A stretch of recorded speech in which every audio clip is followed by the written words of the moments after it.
Hey everyone, this is FIDE Master Kostya here for Chess.com, and today I'm going to be going over a new opening known as the Queen's Gambit Declined. The Queen's Gambit Declined starts after d4, d5, c4. This is the so-called Queen's Gambit. So if black takes the pawn here on c4, that would be the Queen's Gambit accepted, which we've already covered here on YouTube. So today we're going to be looking at how black should play if they want to decline the gambit with a move like e6. This opening is known as one of the most classic defenses that there is. What I mean by classic is based on very general and proven opening principles. Things like controlling the center, developing pieces quickly and efficiently, and castling as soon as possible. So white should also be developing their pieces in the center, and bishop e7, and now bishop g5. It's important for white to play bishop g5 before he plays e3 so that he doesn't block his bishop in. Castles, e3, and now h6. This is an important move because it's what we call putting a question to the bishop. Now white has to make a decision.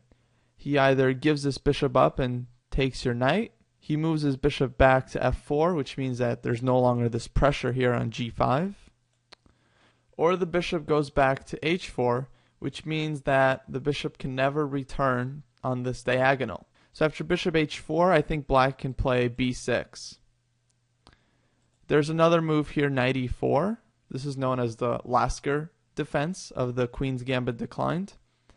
And basically black can trade some pieces right away. Something like bishop e7, queen e7, rook c1, c6.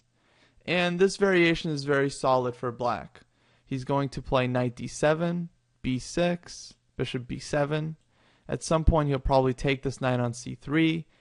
He'll play rook c8, rook d8. And he'll play for this c5 break, which as you'll see later on is very common. The other option here for black, which is I think slightly more popular, is b6. And I think the reason this is more popular is because you don't trade so many pieces right away, which usually makes the game more interesting. Both lines are very solid for black. What that means is white's going to have to take a lot of risk. And when white creates risk, that means black gets winning chances too. So after b6, white can play bishop d3, bishop b7, castles, and now black can take on c4. It's important that you don't take on c4 before white develops this bishop, because that would be wasting time. After white plays bishop d3, he's already moved his bishop once, and then if you take on c4, that means white has to move his bishop again to recapture the pawn. And the point of taking on c4 is now our bishop has this great diagonal, and black can now play knight bd7. And his idea is to play c5 next and challenge white's center. Right? Then you can support this with moves like rook c8, queen c7, bring the other rook to d8. So generally play in the center, slowly improve your pieces, and take advantage of any mistakes your opponent makes.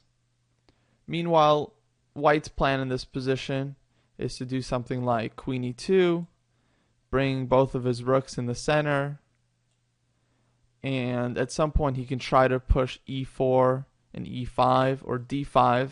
And white, as you can see, is also going to be playing in the center, slowly getting space, improving his pieces. He can try for things like knight e5 at some point, followed by f4, possibly creating some kind of play on the king side. That's pretty much all you need to know if you want to play this opening for either color. Let's just quickly review d4, d5, controlling e4, c4, and e6. The reason that the two most popular moves in this position are e6 and c6 is that if white takes on d5, you can recapture with a pawn and continue controlling e4. let's say c4, e6, knight c3, knight f6.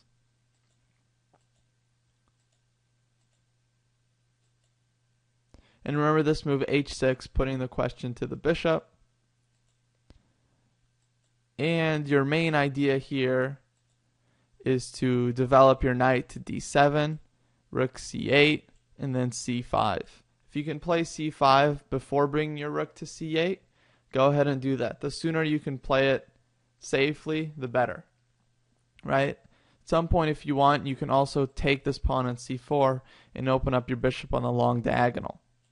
So I hope you guys enjoy this quick lesson on the Queen's Gambit declined. I wish you good luck in your future games. Thanks a lot for listening, and I'll see you around on Chess.com.